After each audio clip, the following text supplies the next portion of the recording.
अब आज हम लोग देखते हैं very important point long type question के लिए है फ्रिंज की चौड़ाई के लिए व्यंजक। 5 मार्क्स में ये इंपॉर्टेंट पॉइंट होता है।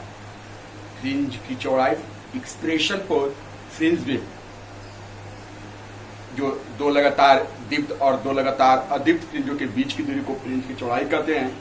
तो दो लगातार दीप्त फ्रिंज के बीच की दूरी निकालेंगे और दो लगातार अदीप्त फ्रिंज के बीच की दूरी निकाल कर देखते हैं क्या आता है। दोनों समान आने चाहिए। तो पहले फिगर बनाते हैं। कला संबद्ध स्रोत, एक वर्णी प्रकाश स्रोत भी बोल सकते हैं। कला संबद्ध एक स्रोत S1 और एक स्रोत S2, और यहाँ पे हम लोग पर्दा को लेते हैं।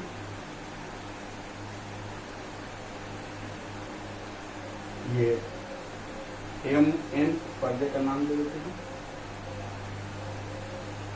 ये दोनों स्रोतों के बीच की दूरी को 2D से डिनोट करते हैं। दोनों स्रोतों के बीच दूरी 2D, स्रोत और पर्दे के बीच की दूरी को हम लोग कैपिटल D से डिनोट करते हैं। स्रोत और पर्दे के बीच की दूरी, और दोनों स्रोतों के बीच की दूरी को 2D ना लेकर के D लेते हैं। किसी किसी बुक में जब पहले लिया जाता था 2D कम दूरी, लेकिन अब जो है D लिया जाता है, इसलिए हम लोग D ही लेंगे, स्मॉल D। ये S1 और S2 के बीच की दूरी, स्रोत के मध्य बिंदु, पर्दे के मध्य बिंदु O ले लिए। S2R समान दूरी रहना चाहिए।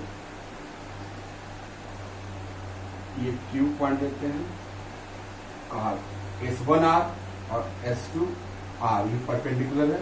अब S1 से तरंग स्रोत चले, तरंगे चले, और मान लेते हैं कि P बिंदु पे आ रहे हैं। S2 से चले, P बिंदु पे आ रहे हैं।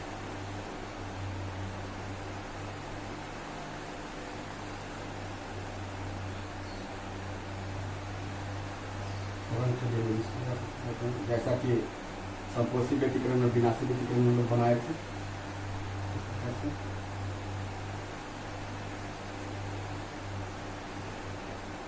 पर्दे के मध्य बिंदु O से P तक की जो दूरी है वो X मान लेते हैं। जरा सोचिए कि S1 और S2 के बीच की दूरी D है और मध्य बिंदु O है, तो S1 से O तक की जो दूरी होगी वो D/2 होगी। ये दूरी D/2, और इधर से भी जो दूरी होगी ये भी दूरी होगी D/2।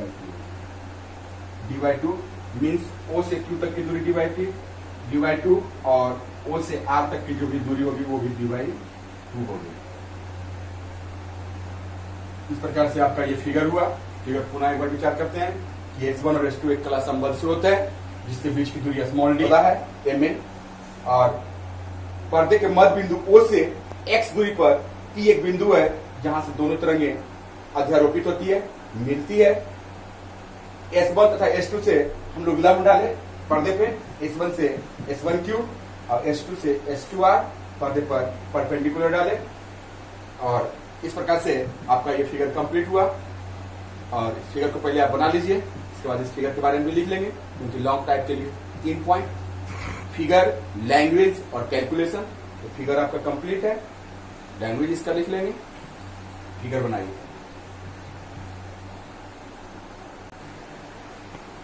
लैंग्वेज लिख लेते हैं। मान लिया कि S1 तथा S2 दो कला संबद्ध स्रोत है। S1 तथा S2 दो कला संबद्ध स्रोत है। फिगर बिना रहे हुए हम लोग कैलकुलेशन नहीं कर सकते, इसलिए पुनः फिगर बनाए हैं। मान लिया कि S1 तथा S2 दो कला संबद्ध स्रोत है जिसके बीच की दूरी स्मॉल d है। बीच की दूरी स्मॉल d है। स्रोत एवं पर्दे के बीच की दूरी कैपिटल D है।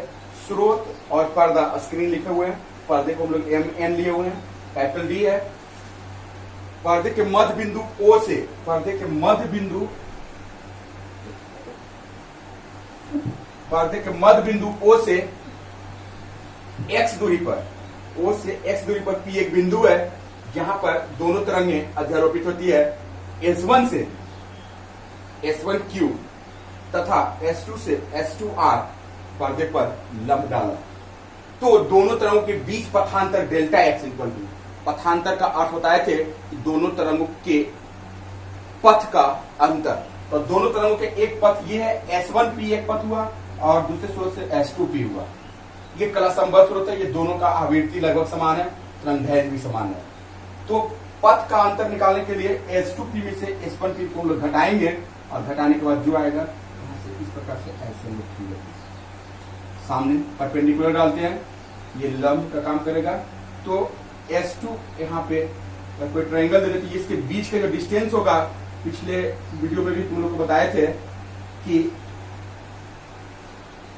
ये से पथांतर को हम लोग डेल्टा एक्स से डिनोट करते हैं, यहाँ और यहाँ के बीच का जो अंतर होगा, दोनों के पथ का अंतर। और ये बीच हो जाता है, इसे हम लोग कलांतर बोलते हैं, जिसे हम लोग फाई से डिनोट करते हैं। ये इससे पहले फिगर में ये बात नहीं डाले थे, आप जो फिगर बनाइएगा तो इस बात को जरूर डालिएगा यहाँ से, इस चीज को, ये कलांतर और ये पथांतर, दोनों के बीच का अंतर। तो पथांतर S2P माइनस S1P, समीकरण इसको हम लोग एक कर दिए। अब हम लोग आगे की ओर चलेंगे। अब क्या है कि S2P और S1P का मान निकालेंगे। S2P का मान निकालने के लिए हम लोग को ट्रायंगल लेना पड़ेगा S2RP, ट्रायंगल S2RP, ये ट्रायंगल हम लोग को लेना पड़ेगा S2RP। ये ट्रायंगल पर विचार करके हम लोग S2 का मान निकालेंगे।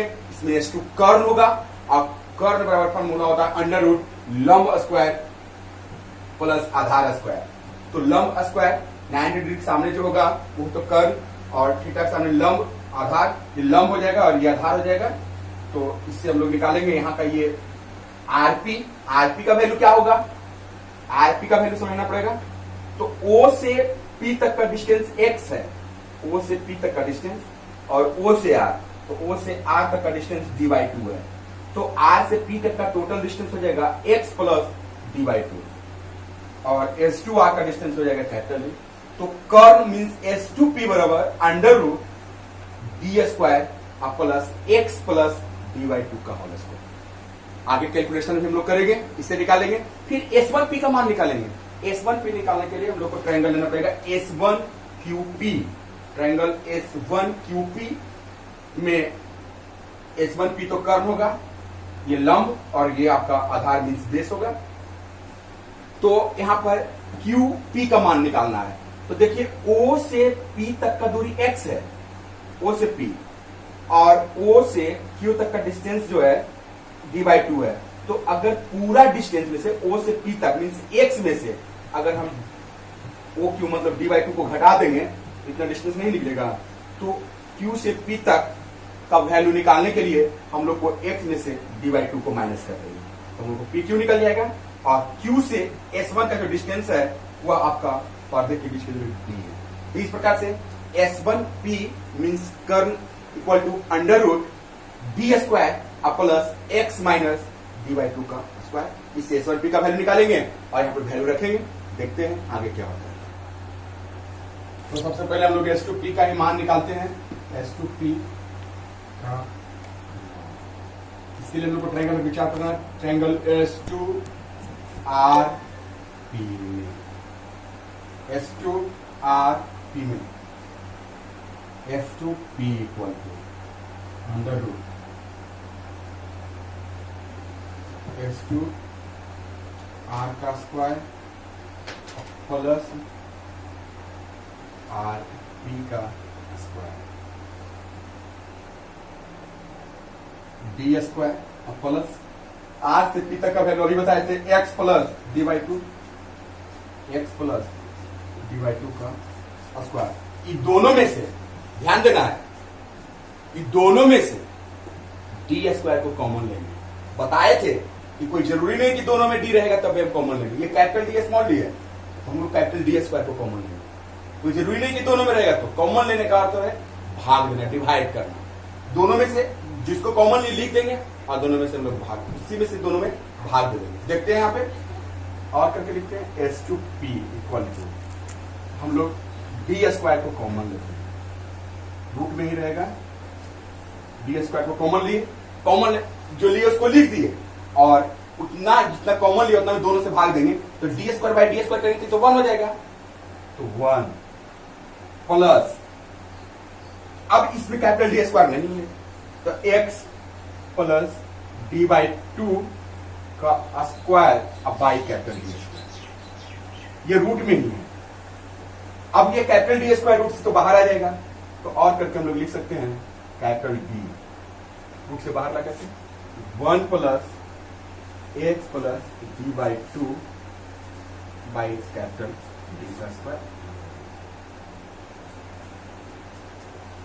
S2P equal to 1 plus x plus d by 2 का स्क्वायर।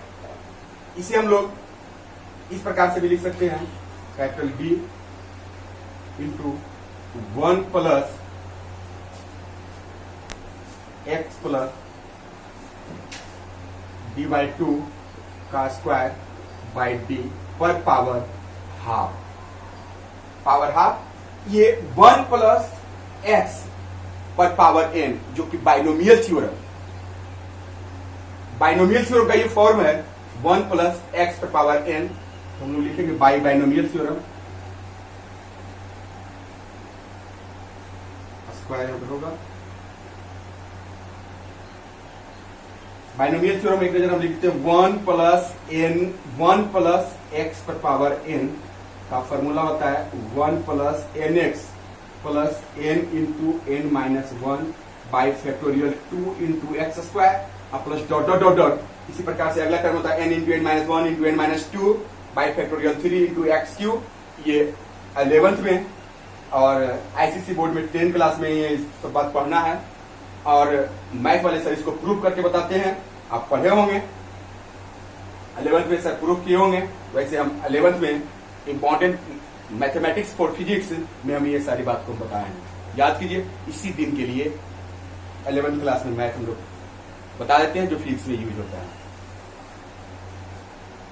यदि x बहुत बहुत बड़ा हो, x बहुत बहुत छोटा हो, x is very very less than 1, very very less than 1, तब x के उच्च घात वाले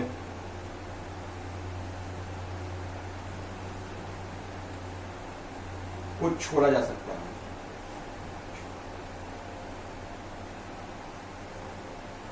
If x is very very less than 1, then higher order of power x can be neglected.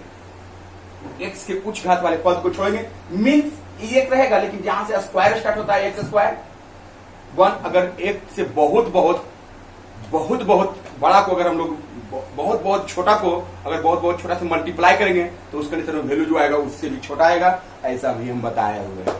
तो चूंकि x जो है एक से बहुत बहुत छोटा है, और बहुत बहुत छोटा को अगर बहुत बहुत छोटा से गुना करेंगे तो उसका वैल्यू 0, और 0 को मल्टीप्लाई करेंगे तो 0। अगला टर्म आता है x पावर q, तो भी 0 होता है। x पावर 4 मतलब उच्च घात वाला जो पद होगा वो सब 0 होगा, तो मात्र बच जाएगा देयरफॉर 1 प्लस एक्स पर पावर n इक्वल टू हो जाएगा आपका 1 प्लस nx। तो ये n 1 तो 1 है, ये x के स्थान पर देखो 1 plus d square by 1 plus d by 2 का स्क्वायर बाई डी स्क्वायर, और n के स्थान पर जो है हाफ है। तो इस फॉर्मूला में जहां पर 1 है 1 रख देंगे, n के स्थान पे हम लोग हाफ रखेंगे, और x के स्थान पे 1 plus d square D by 2 का स्क्वायर बाई डी स्क्वायर का बन जाता है। और करके लिखते हैं S2P इक्वल टू 1 प्लस, ये फॉर्मूला पर बैठा रहे हैं क्योंकि ये देखो ये पहले तो d को हमको लिखना पड़ेगा d, अब ये 1 प्लस एक्स, 1 प्लस एक्स पर पावर n, 1 प्लस एक्स पर पावर n, फॉर्म तो 1 प्लस n के स्थान पे 1/2 आई इंटू एक्स के स्थान पे इस बात को 1 प्लस डी बाई 2 का square by capital D square. अब हम लोग क्या करते हैं कि d को इससे और इससे मल्टीप्लाई करते हैं। पहले इतना बात को लिख लीजिए,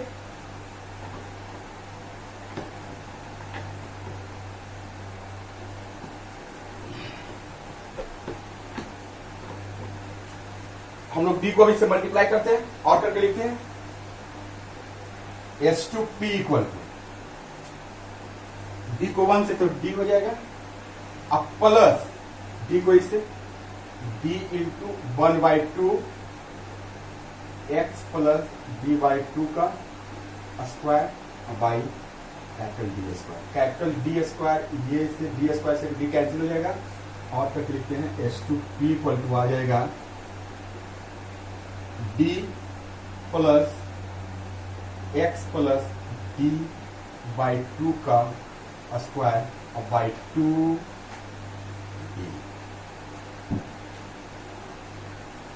2d। ये एस टू पी का मान निकल गया। अब हम लोग क्या करेंगे कि S1 P का मान निकालेंगे। सिमिलरली लिख देंगे, सिमिलरली S1 P। जरा सोचिए S1 P अब हम लोग को निकालना है, फिर हम लोग को ट्रायंगल से चलना पड़ेगा और इसी प्रकार से तो कुछ नहीं करना है, सारा चीज वही रहेगा, बस x plus d square by जो 2 लिखे थे हम लोग। तो पी क्यू का वैल्यू निकालने के लिए अभी आपको बताए थे कि ओ पी में से अगर ओ क्यू को घटा देंगे तो हमको निकल जाएगा, मीन्स x माइनस डी/2 करेंगे तो हमको पी क्यू का वैल्यू निकल जाएगा और सारा वैल्यू यही आ जाएगा। तो सिमिलरली हम लोग लिखते हैं डी प्लस एक्स माइनस डी/2। इसमें प्लस था क्योंकि डी/2 प्लस हुआ था यहां से का स्क्वायर और 2। अब हम लोग क्या करेंगे कि S2P और S1P समीकरण 1 से समीकरण 1 का पथांतर delta x equal S2P minus S1P। S2P का वैल्यू रखते हैं B प्लस एक्स प्लस डी/2 का square by 2d minus capital D plus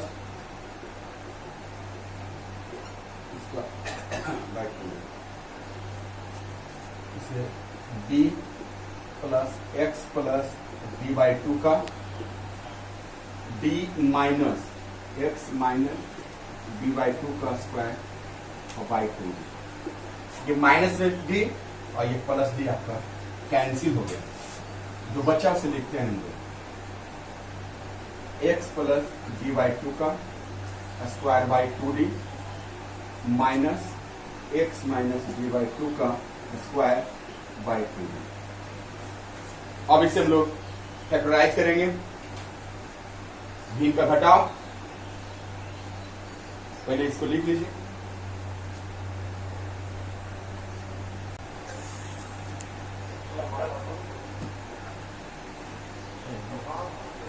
two D LCM ले लेते हैं। एक्स प्लस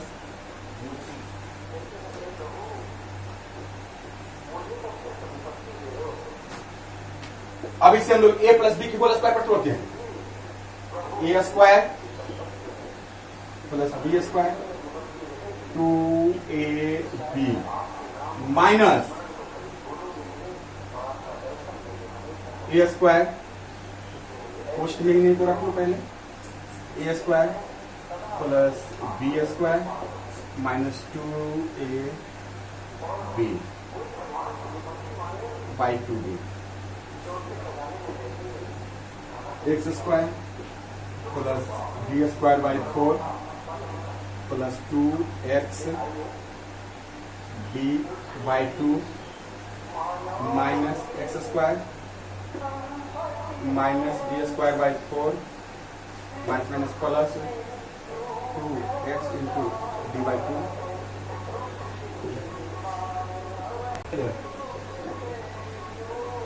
एक्स स्क्वायर से एक्स स्क्वायर कैंसिल, डी/4 से डी/4 कैंसिल हो जाएगा। देखो 2 से 2 कैंसिल होगा और 2 से 2 कैंसिल हो गया, जो बच गया लिख देते हैं 2d नो xd अब माइनस नहीं प्लस xd अब by 2d। Therefore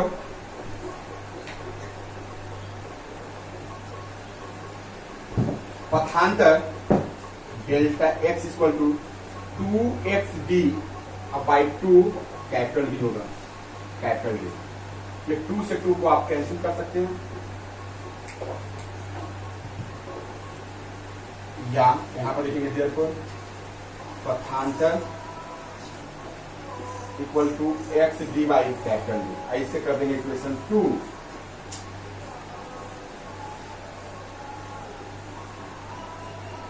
पथांतर equal to x d by क्या है कि जो हम लोग देखे थे कि समपोषी व्यतिकरण के लिए पथांतर क्या होना चाहिए और विनाशी व्यतिकरण के लिए पथांतर क्या होना चाहिए। तो समपोषी व्यतिकरण के लिए पथांतर देखे थे कि एन लेमडा हम लोग को निकाल करके आया था, तो उस पथांतर का तुलना हम लोग इस पथांतर से करेंगे। और जब उसके बाद फिर हम लोग विनाशी व्यतिकरण के लिए जब पथांतर जो निकाले थे 2n + 1 इंटू लेमडा बाई 2 या फिर 2n - 1 इंटू लेमडा बाई 2, हम लोग माइनस लेकर के चले थे, तो यहां पर भी माइनस ही लेंगे 2n - 1 इंटू लेमडा बाई 2। तो उस पथांतर की तुलना जब करेंगे तो विनाशी के लिए निकल जाएगा और समपोषी के लिए करेंगे तो करेंगे। इसे हम लोग केस फर्स्ट और केस सेकेंड करके देखेंगे। केस फर्स्ट में देखेंगे समपोषी व्यतिकरण के लिए दीप्त फ्रिंज के लिए पथांतर, फ्रिंज के लिए पथांतर delta x equal to n lambda पढ़े थे, आज भी हम लोग बताए थे, पिछले क्लास में भी बताए हैं, टेस्ट के क्वेश्चन में भी जब कर रहे थे एक्सप्लेन तो उसमें भी बताए हैं। तो पथांतर delta x equal to n lambda, इसे हम लोग इक्वेशन कर देंगे। और अब इस पथांतर की तुलना हम लोग इक्वेशन 2 के पथांतर से करेंगे। समीकरण 2 तथा समीकरण 3 से, तो दोनों तो पथांतर ही है, तो हम लोग लिखते हैं n lambda equal to x D बटे कैपिटल डी, एक्स डी बटे कैपिटल डी। अब क्या है कि इससे हम लोग x का वैल्यू निकाल लेते हैं, क्रॉस मल्टीप्लिकेशन कर देते हैं एन लेमडा, क्योंकि हमको x ओ से x बिंदु पे हमको फ्रिंज की दूरी निकालना है। तो n lambda D equal to x D, तो x इक्वल टू हो जाएगा n lambda D by small D. अब पर्दे के मध्य बिंदु O से एनवे दीप्त फ्रिंज के लिए फ्रिंज की दूरी लिखो, एनवे दीप्त फ्रिंज की दूरी, जिसे देखिए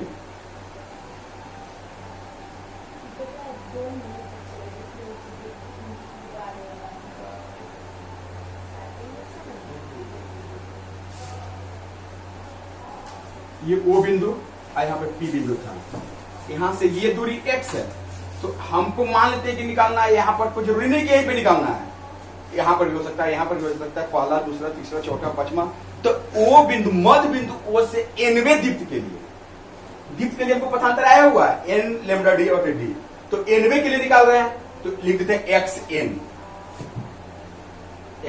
एन बराबर, यहां से एक्स एनवे के लिए इसे, और ये अगर ऊपर जाता है तो मान लो कि यहाँ पे आता है, या यहाँ पर भी रह सकता है, यहाँ पर भी रह सकता है।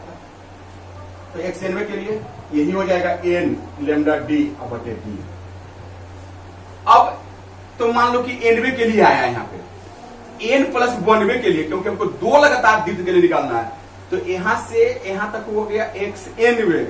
अब हमको इससे आगे निकालेंगे तब तो बीच की दूरी निकालेंगे, तो यहां पर से एक्स एन प्लस 1 मान लो कि दूरी यहां पर है, जो अगला जो बनाएगा यहां पे मान लो कि जा रहा है, तो एक्स एन प्लस 1वे दूरी पर दीप्त फ्रिंज के लिए जो बीच की दूरी होगा, ये बीच की दूरी हमको निकालना है। तथा पर्दे के मध्य बिंदु O से n प्लस 1वे, क्योंकि दो लगातार दीप्त की दूरी निकालना है, एक n पर निकालिए, अब अगला निकालना तो n प्लस 1वे निकालेंगे। दीप्त फ्रिंज की दूरी x n प्लस 1, n के स्थान पर n प्लस 1 लिख दिए, अब इस n के स्थान पर भी हमको लिखना पड़ेगा n प्लस 1 लेमडा डी बटे स्मॉल। अब दोनों के बीच की दूरी निकालना है, कि दो लगातार दीप्त, एक ये और एक n+1 अगला होगा ये, तो दोनों के बीच की दूरी निकालना, जब पूरा दूरी में से अगर हम इतना दूरी को घटा देंगे तो नहीं निकल जाएगा। तो दोनों के बीच की दूरी, पहले इसको लिख लीजिए, उसके बाद हम लोग लिखते हैं दो के बीच की दूरी।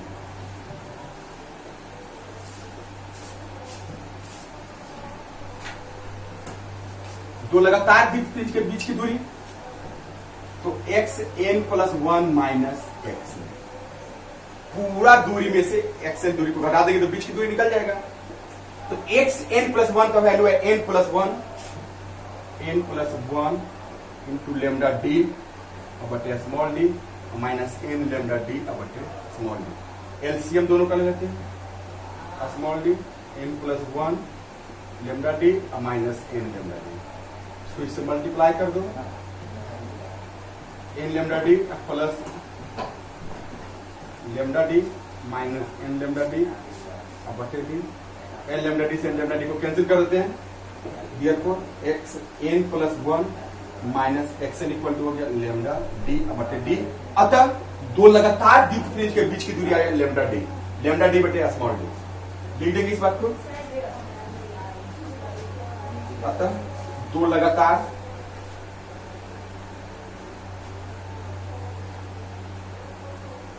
दीप्त फ्रिंज की दूरी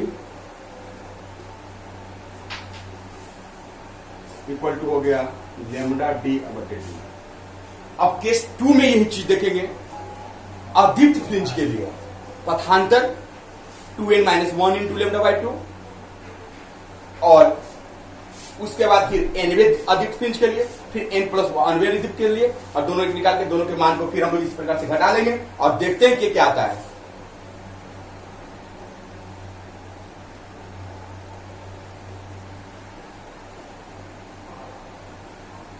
अदीप्त फ्रिंज के लिए पथांतर delta x 2n-1 into lambda by 2, यहां पर 2n+1 इंटू लेमडा बाई 2 भी होगा, लेकिन हम लोग माइनस ही लिए हैं इसलिए माइनस ही ले रहे हैं, 2n-1 इंटू लेमडा बाई 2, और इसे इक्वेशन हम लोग कर देंगे 4। अब इसकी तुलना हम लोग करते हैं समीकरण 2 से, तथा समीकरण 4 से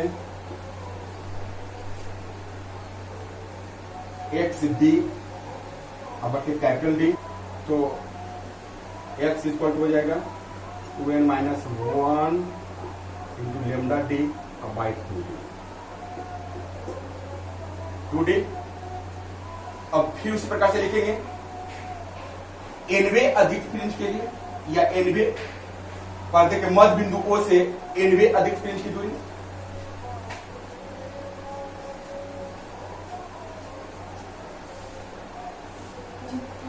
O से nवें अधिक फ्रिंज की दूरी,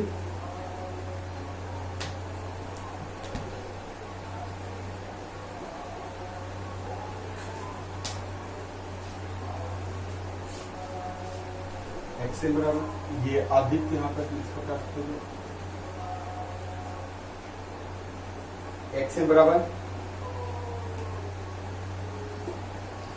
2n-1 into lambda D by 2d। अब पर्दे के मध्य बिंदु O से n+1वें अधिक फ्रिंज की दूरी,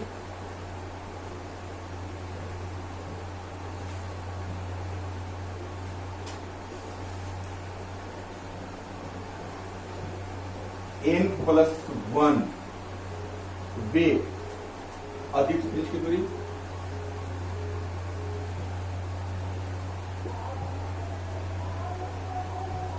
n के स्थान पे n+1 रखेंगे हम लोग, x n+1, 2 दे दिए, n के स्थान पे n+1 -1 और लेमडा डी बाई 2। पहले इस बात को लिख लीजिए।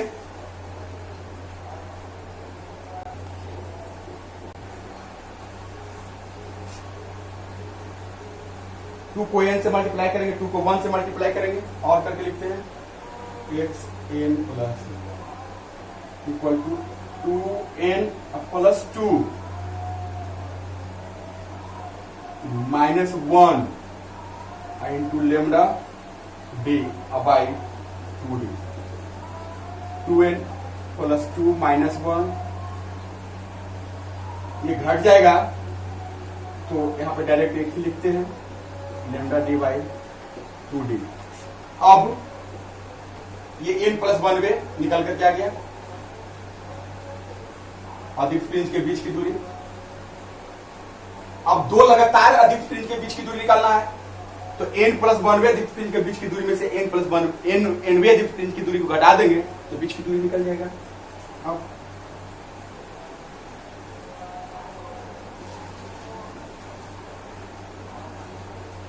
अधिक फ्रिंज के बीच की दूरी x n plus 1 minus x n plus 1 से एक्स एन बढ़ाते हैं, x n plus 1 2n plus 1 into lambda D by 2d minus, और एक्स एन का जो वैल्यू हम लोग को निकाल करके आया 2n plus 1 into lambda D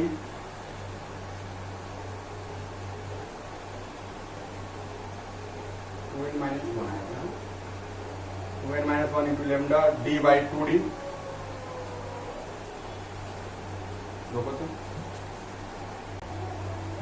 x n का वैल्यू रखेंगे, आया था हम लोग को निकाल के 2n minus 1 into lambda D by 2d। LCM लेते हैं दोनों का, 2d 2n plus 1 into lambda D minus 2n minus 1 into lambda D.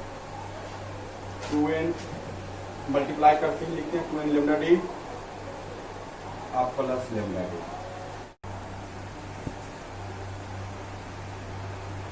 Two n lambda D plus lambda D minus 2n lambda D plus lambda D.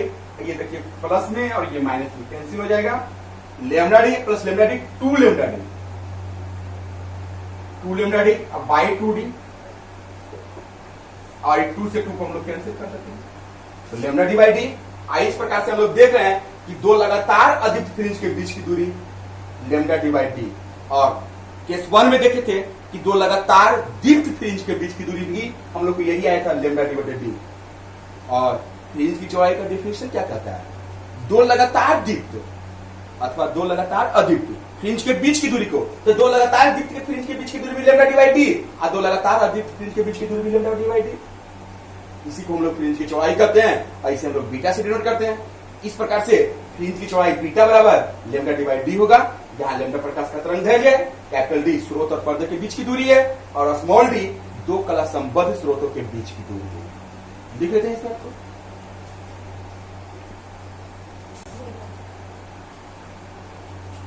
इस प्रकार से दो लगातार अधिक फ्रिंजों के बीच की दूरी लेमडा डी बाई डी उपयुक्त दोनों स्थितियों मींस केस फर्स्ट और केस सेकंड, दीप्त और अदीप्त, उपयुक्त दोनों स्थितियों से स्पष्ट होता है कि दो लगातार दीप्त अथवा दो लगातार अदीप्त फ्रिंजों के बीच की दूरी लेमडा डी बाई डी होता है, जिसे हम लोग फ्रिंज की चौड़ाई कहते हैं। डेफिनेशन में हम लोग देखे थे, अर्थात बीटा बराबर lambda D by D.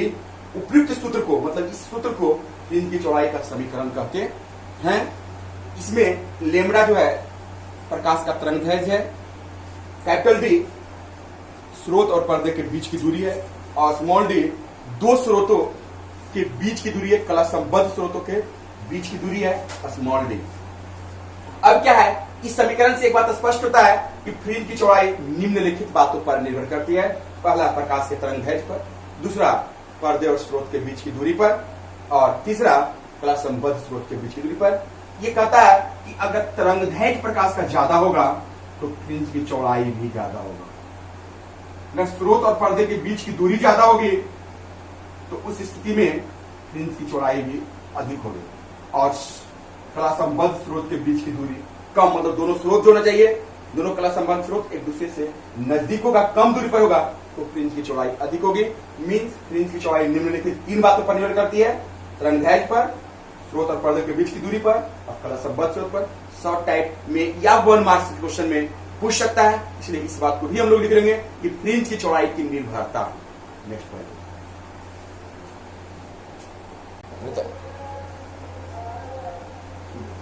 Fringe की चौड़ाई की निर्भरता, डिपेंडेंस ऑफ फ्रिंज विड्थ।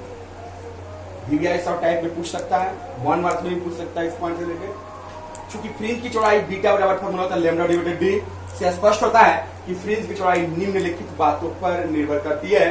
पहला, फ्रिंज की चौड़ाई अधिक होने के लिए तरंगदैर्घ्य का मान अधिक होना चाहिए, इसके लिए सोडियम के प्रकाश का प्रयोग किया जाता है। दूसरा है, स्रोत एवं पर्दे के बीच की दूरी अधिक होनी चाहिए। स्रोत और पर्दे के बीच की दूरी कैपिटल डी अधिक होने के लिए स्रोत और पर्दे के बीच की दूरी अधिक होनी चाहिए। कला संबद्ध स्रोत, मतलब दोनों कला संबद्ध स्रोत के बीच की दूरी ये कम होगी तो फ्रिंज की चौड़ाई अधिक होगी। मींस फ्रिंज की चौड़ाई अधिक होने के लिए कला संबद्ध स्रोतों के बीच की दूरी कम होनी चाहिए। अब हम लोग देखेंगे लास्ट पॉइंट है प्रकाश के व्यतिकरण चैप्टर का। प्रकाश के व्यतिकरण से संबंधित कुछ उदाहरण 1 मार्क्स क्वेश्चन में हमेशा इससे रिलेटेड जो उदाहरण है वो पूछा है, और लॉन्ग टाइप क्वेश्चन में फ्रिंज की चौड़ाई के लिए व्यंजक 5 मार्क्स में वेरी वेरी इंपॉर्टेंट है। तो फ्रिंज की चौड़ाई जहां से स्टार्ट किए, केस 1, केस 2 और इस प्रकार हम लोग बीटा बराबर लैम्डा डिवाइडेड डी लाए, पूरा आपको कंप्लीट करना है। यानी कि कहां से कहां तक लिखेंगे, अगर ये मन में प्रश्न उठे तो फ्रिंज की चौड़ाई के लिए व्यंजक, वहां के बाद से जो हम लोग फिगर बनाए, फिगर के बाद पथांतर निकाले एक्स डी बटे डी, और उसके बाद फिर केस 1 दीप्त फ्रिंज के लिए, केस 2 अदीप्त फ्रिंज के लिए। और उपयुक्त दोनों स्थितियों से स्पष्ट होता है कि दीप्त और अदीप्त फ्रिंज के बीच की दूरी लैम्डा डिवाइडेड डी है, वो पूरी बात को आपको लिखना है, अर्थात बीटा बराबर लैम्डा डिवाइडेड डी। वहां तक आपको 5 नंबर के लिए कंप्लीट करना है। लिखने का अभ्यास प्रयास जरूर कीजिएगा, इस क्वेश्चन को याद ही कर लीजिएगा, क्योंकि वेव ऑप्टिक्स में 2 ही लॉन्ग टाइप इंपॉर्टेंट क्वेश्चन बनता है, वेरी वेरी इंपॉर्टेंट। एक हाइगेन्स के प्रिंसिपल से, हाइगेन्स के द्वितीयक तरंग सिद्धांत के आधार पर प्रकाश के परावर्तन या अपवर्तन के नियम की व्याख्या, और दूसरा फ्रिंज की चौड़ाई, वेरी वेरी इंपॉर्टेंट क्वेश्चन बनता है फ्रिंज की चौड़ाई। और बाकी क्वेश्चन जो है वो शॉर्ट टाइप में पूछते हैं। हम इंपॉर्टेंट क्वेश्चन के साथ वीवीआई पॉइंट्स को लगाते जा रहे हैं, या फिर वहां पे हम बोलते जा रहे हैं ये एग्जाम में पूछता है। अभी जो हम उदाहरण दे रहे हैं वो 1 मार्क्स के लिए वेरी वेरी इंपॉर्टेंट होगा, आगे के टेस्ट के एग्जाम में आपको पूछा जा सकता है। प्रकाश के व्यतिकरण के कुछ उदाहरण, some example related to interference of light. पहला एग्जांपल, सड़क पर गिरे डीजल अथवा केरोसिन के कारण सड़क रंगीन दिखाई पड़ना प्रकाश के व्यतिकरण का ही एग्जांपल है। सड़क पर कभी देखते होंगे आप, चलते होंगे तो तेल जहां पे गिरा रहता है रंगीन टाइप से दिखाई पड़ता है, प्रकाश के व्यतिकरण का ही एग्जांपल है। प्रकाश के व्यतिकरण के कारण से ही वो रंगीन दिखाई पड़ता है। या फिर पानी की सतह पे हम लोग तेल, केरोसिन तेल या फिर मस्टर्ड ऑयल अगर गिरा देते हैं तो वहां पर भी देखते हैं कि रंगीन टाइप से दिखाई पड़ता है। तो ये भी प्रकाश के व्यतिकरण का ही कारण है। साबुन की पतली फिल्म साबुन का बुलबुला, अगर हवा में उड़ता है, ये साबुन का बुलबुला जो देखते हैं हम लोग, फेम जो होता है, तो कभी कभी उसका ऊपरी परत जो है वो रंगीन टाइप से दिखाई पड़ता है। तो ये भी जो है प्रकाश के व्यतिकरण का ही कारण है। और प्रकाश के व्यतिकरण के कारण से ही कुछ पक्षी जो है वो रंगीन दिखाई पड़ते हैं। बहुत सारे पक्षी जो रंगीन दिखाई पड़ते हैं, वो चमकता हुआ दिखाई पड़ता है अलग अलग कलर से, तो प्रकाश के व्यतिकरण का ही कारण है। और इसके साथ ही प्रकाश का व्यतिकरण चैप्टर आपका समाप्त हो गया। 1 मार्क्स क्वेश्चन आप बनाइए, टोटल का टोटल क्वेश्चन बन जाएगा। अगर आपके पास बुक है तो 1 मार्क्स क्वेश्चन, अति लघुतरीय क्वेश्चन, वेरी शॉर्ट टाइप से बोलते हैं, short type question, long type question देखिए आप पूरा बनाकर। और इस पे न्यूमेरिकल्स भी बनाइए। न्यूमेरिकल्स बस एक ही फॉर्मूला है इसका, beta equal to lambda divide D.